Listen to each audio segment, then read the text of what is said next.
नंदुरबार जिल्हा सर्वांना माहिती आहे. त्या नंदुरबार जिल्ह्यामध्ये एक श्रीमंत सावकाराचा एकुलता एक 12 वर्षाचा मुलगा झोपी गेला असताना त्याच्या कानामध्ये गोम गेली. गोम माहिती सर्वांना 10-12 फूट मोठी असते फक्त ती, नाही ना, एवढीशी बघा, आणि पाय असतात तिला. ती गोम त्या बाळाच्या कानामध्ये गेली. रात्रंदिवस ते बाळ रडू लागलं. स्थानिक डॉक्टरांकडे नेलं. डॉक्टर म्हटले पटकन गाडी करा आणि पुण्याला न्या. डॉक्टर गाडी केली आणि पुण्याला नेलं. त्यांना ऑपरेशन थिएटरमध्ये नेलं. एकदा नाही, डॉक्टर साहेबांनी 2दा ऑपरेशन करण्याचा प्रयत्न केला, पण 2दा ऑपरेशन करून सुद्धा कानातली गोम त्यांना काढता आली नाही. कारण ती अशा ठिकाणी जाऊन बसली होती की 2दा ऑपरेशन करून सुद्धा त्यांना काढता आली नाही. शेवटी ऑपरेशन थिएटर म्हणून डॉक्टर साहेब बाहेर आले. म्हटले सॉरी, आम्ही आता काही करू शकत नाही. 2दा ऑपरेशन करून सुद्धा ती गोम बाहेर निघाली नाही. बाळ जेवढा दिवस जगेल तेवढा दिवस जगवा, खाऊ पिऊ घाला आणि आता वाट पहा. सावकाराने पाय पकडले. डॉक्टर साहेब, पाण्यासारखा पैसा खर्च करण्याकरता तयार आहे. एकुलते एक बाळ आहे, पुन्हा होण्याची शाश्वती नाहीये.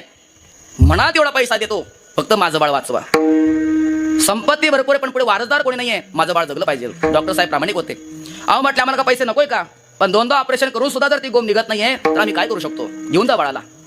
सावकार हताश झाले. निराश होऊन गावामध्ये आणलंय. गावामध्ये वाऱ्यासारखी बातमी पसरली. प्रत्येक जण त्या बाळाला पाहण्याकरता येतोय, तर प्रत्येकाच्या डोळ्याला अश्रू आल्याशिवाय राहत नाही. 12 वर्षाचं बाळ, कानामध्ये गोम गेली. 8 दिवसापासून रात्रंदिवस ओक्साबोक्सी खूप प्रमाणामध्ये रडतोय. आईला झोप नाही, वडिलांना झोप नाही, बाळाला झोप नाही. अशा बिकट परिस्थितीमध्ये ती वार्ता पसरता त्या गावातील एका सज्जन पुरुषाला ती बातमी कळाली आणि तो धावत सावकाराच्या वाड्यामध्ये आला. सावकार, तुमचा एकुलता एक मुलगा आहे ना? म्हटले हो. त्याच्या कानामध्ये गोम गेली म्हणता? हो नाही बाबा. मग तुम्ही दवाखान्यात नेलं नाही? अरे बाबा, दवाखान्यात नेलं, पुण्याला नेलं, डॉक्टरांनी 2दा ऑपरेशन केलं तरी तिला काढता नाही. मी करू का प्रयत्न? सावकार म्हणे घ्या. जिथं नगाऱ्याची गाई तिथं टिंकीचं काही. अरे बाबा, वैद्यकीय क्षेत्रामध्ये ज्यांनी पदवी संपादन केली अशा डॉक्टर साहेबांनी 2दा ऑपरेशन करून सुद्धा जी गोम निघाली, तू सामान्य मनुष्य काय करू शकणार आहे? अहो द्या ना गरीबाला संधी.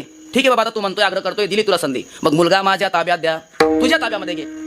सावकाराचा मोठा वाडा होता. एक स्वतंत्र रूम त्याला उपचार करण्याकरता दिली. त्या मुलाला घेतलं, त्या खोलीमध्ये गेला, पलंगावर त्याला झोपवलं बाळाला, आणि तो सज्जन पुरुष बाजारामध्ये गेला.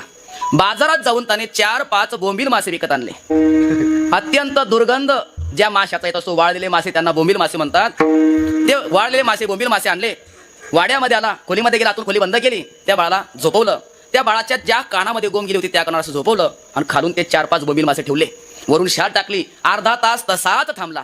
अर्ध्या तासामध्ये तो वास संपूर्ण खोलीमध्ये पसरला.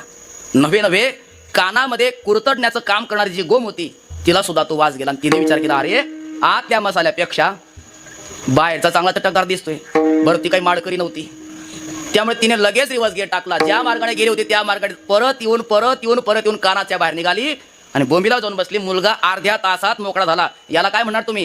यालाच म्हणतात कौशल्य. अवघड गोष्ट सोपी करण्याची कला म्हणजे कौशल्य.